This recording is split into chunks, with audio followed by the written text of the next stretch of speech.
Welcome, y'all. It's Wes with DIY Food Plot Pro. Thank you so much for joining us.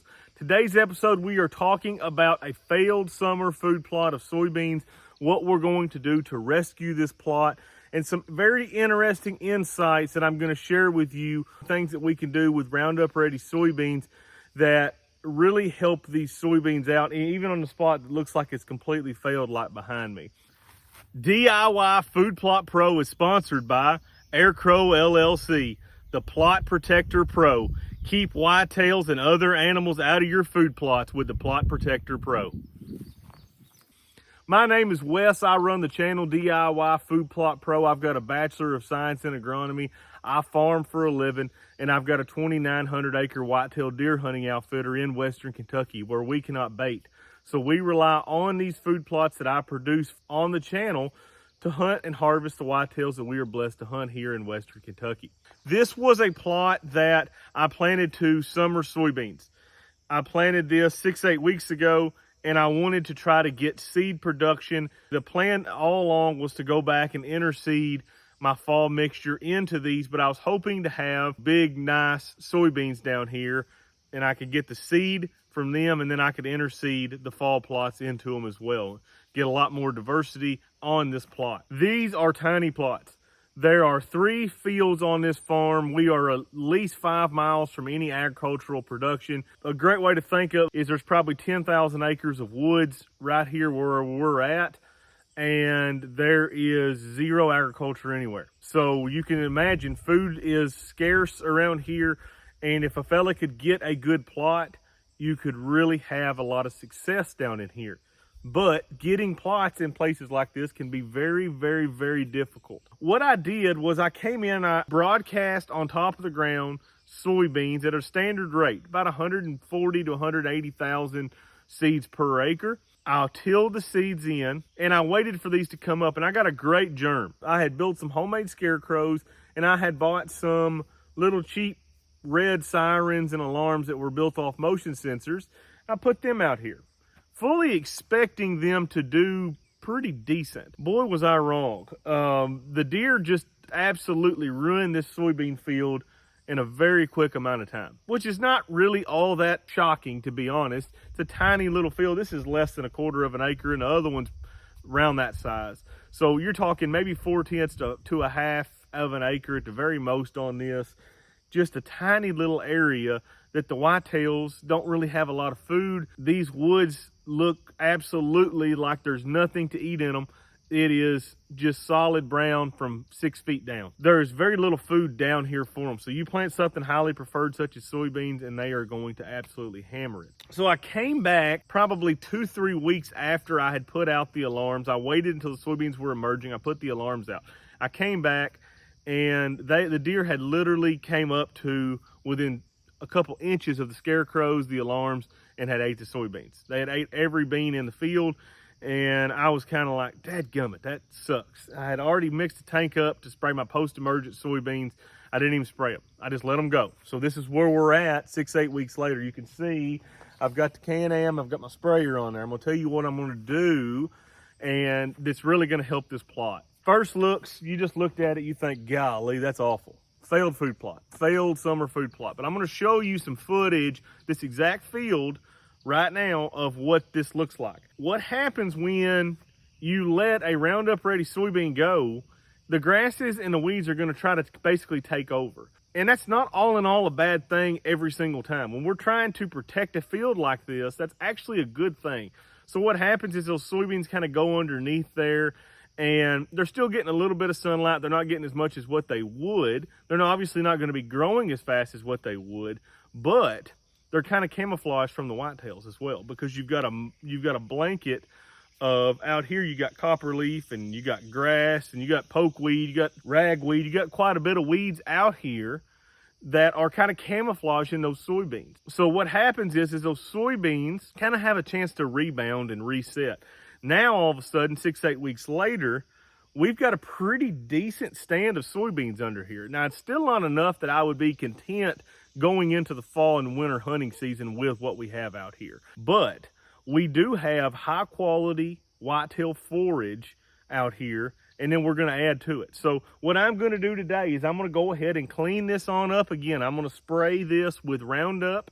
All I'm going to do is I'm going to kill all the weeds and grasses out here. I'm not going to kill the soybeans. These soybeans are Roundup resistant. When I do this, this entire field will turn yellow, it'll dry up, and all of a sudden I've got my seed to soil contact that I need for my fall plots. This plot is a long way from my area that I live and farm at, so I'm not bringing equipment back down here. This will be a strictly 100% broadcast before a rain food plot, and we're going to see what we get out of this. A couple key ingredients that you need to look at when we're doing a full broadcast. I want to be 100% honest on this up front. Typically, when you're sowing anything on top of the ground, you're not going to get as good of a stand as what you would if you were drilling it or working the ground. Sometimes you will, other times you will not. I have done this many times with good success, but typically you're still not going to have as perfect of a plot as what you would if you drill it with a drill, or if you work the ground and cultipack it, sow it, cultipack it again.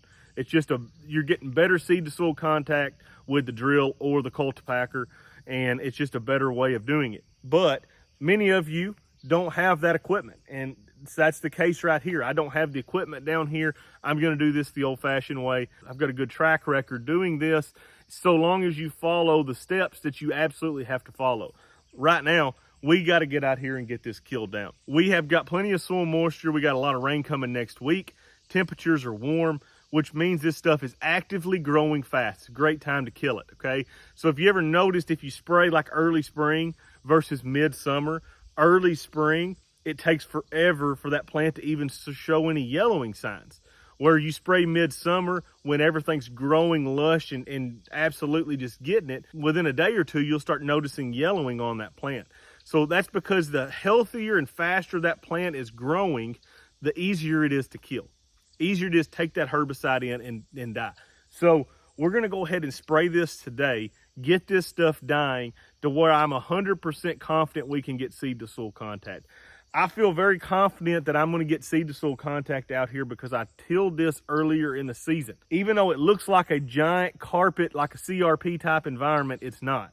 I can still see the soil in a lot of places. So a lot of this is just a weed that's come up and it's kind of canopied. I spray that weed and kill it. All of a sudden, I'm going to have a good seed to soil contact for my fall plots to go in. So spraying it is very important. The most important thing that you can possibly do on these fall plots is planting these before rain. You don't want to plant these like right now, because here's the deal. There's moisture in the soil. We have actually a little bit of topsoil moisture right now. If I was to go out here and throw these brassicas and throw these cereal grains and these clovers onto this field right now, what would happen would be that I would get some that would start to germ up. So some of the wetter places where the soil moisture is going to hold a little longer, it's going to germ up. But some of the stuff that is a little bit drier, a little rockier ground, that the ground's going to go ahead and dry on out, the worst thing that can happen is you get a seed that starts to germ and the moisture is going down. So that seed is trying to get its root down in there, but it can't do it quick enough, and usually that plant ends up dying.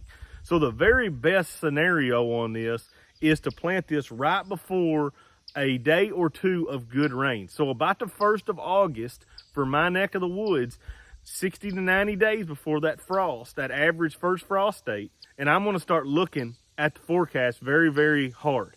And as soon as I get some chances of a 80% one day and maybe followed by 60%, I'm coming out here and I'm going to seed all this. What that's going to do, the rain, we're going to get the seed to soil contact because we sprayed earlier. We don't have a bunch of crap holding up our seed up on top. And then the rain is going to push those little seeds down into the soil.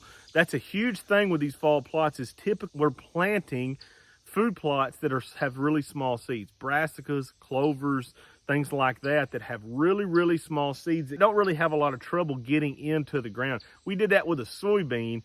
Chances are we get a very poor stand because the soybean is so big, but with small seeds you can get away with things that you can't get away with big seeds. So what am I going to plant out here? I have got a little concoction built that I have really liked over the years. I've kind of combined several different food sources. I'm going to put some annual clovers, either cereal rye or winter wheat. And I will also put some turnips and radishes. One thing about radishes that we have to be careful with is we don't really want to depend on them too hard. Deer really like them this time of the year. If you plant radishes in late summer, early fall, oftentimes in my neck of the woods, the deer will wipe out those radishes pretty quick. So the turnips, they don't typically mess with until a little later on in the winter. And the cereal grains are going to be able to have enough browse tolerance that they're going to be able to go on. And the annual clover that I'm planting is very, very browse tolerant. So it's going to be very good, and it's going to be really good set down here in this deer hunting season coming up. Even if you've got a failed food plot, as I do right here, it's never too late to go ahead and change that up. That's one thing I really like about these spring food plots is you have multiple chances. So if you get into a drought, you get into deer damage, something happens and you can't get your plot in when you need it, all of a sudden I've got another chance coming up here in the next 3 to 4 weeks to fix my mess that I messed up the first time. And if worst comes to worst, we don't get the rain, we get into a terrible, terrible drought, then all of a sudden I can plant cereal grains pretty much through the winter here in Kentucky. Cereal rye, I believe, will germinate down to like 34, 35 degrees soil temperature. So there is a tremendous window to get a lot of food plots in if we have to. Now, I would rather have more diversity out here. I'd rather have the soybeans, the annual clovers, the brassicas, the cereal grains, and not just have cereal grains out here. I would rather have that diversity, but this is a game of give and take with food plots. We don't know what Mother Nature is going to throw at us. So in my opinion, we start out with the most preferred, and then we start going down the line. And we get as many chances of high quality food plots as what we possibly can. The plot that I'm going to plant down here is going to be fairly cheap. The clovers, the cereal grains, and the brassicas, not going to add up to a tremendous amount of money at that point. And so it's not going to be something that's going to break the bank. And I've done this fairly cheap, you know, a bag of soybeans, 50, 60 bucks. And then the bag of the fall mix that I'm going to plant, probably another 50, 60 bucks. So I don't have a tremendous amount of money spent down here, and I'm going to have hopefully going to have a really high quality food plot. So if you've had a failed food plot this summer, don't give up, get ready. We're fixing to start phase 2 of this, and we're going to try to fix what happened the first time and try to have a better plot. But you need to get out there and get this sprayed, get this taken care of so that we can get that seed to soil contact here in another 2 weeks to maybe a month. So thank you guys so much for watching. I really appreciate it. Y'all smash that like and subscribe button.